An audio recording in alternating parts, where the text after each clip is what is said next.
জেনে রাখো ধ্বংস মাদিয়ানের জন্য যেরূপ ধ্বংস হয়েছে সামুদ জাতি। ৯৬ আর আমি মুসাকে আমার আয়াতসমূহ ও স্পষ্ট প্রমাণ দিয়ে পাঠিয়েছি।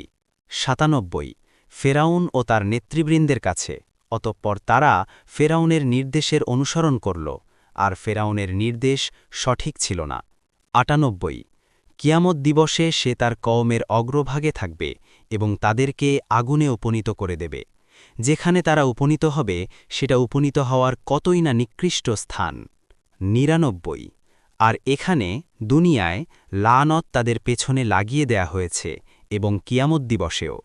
কি নিকৃষ্ট প্রতিদান যা তাদের দেয়া হবে। ১০০ এ হচ্ছে জনপদসমূহের কিছু সংবাদ যা আমি তোমার কাছে বর্ণনা করছি, তা থেকে কিছু আছে বিদ্যমান এবং কিছু হয়েছে বিলুপ্ত। ১০১ আর আমি তাদের উপর জুলুম করিনি, বরং তারা নিজদের উপর জুলুম করেছে। তারপর যখন তোমার রবের নির্দেশ আসলো, তখন আল্লাহ ছাড়া যেসব উপাস্যকে তারা ডাকত, তারা তাদের কোনো উপকার করেনি, এবং তারা ধ্বংস ছাড়া তাদের আর কিছুই বৃদ্ধি করেনি।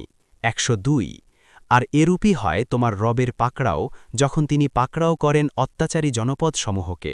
নিঃসন্দেহে তার পাকড়াও বড়ই যন্ত্রণাদায়ক, কঠোর। ১০৩ নিশ্চয় এতে রয়েছে নিদর্শন তার জন্য যে আখিরাতের আযাবকে ভয় করে।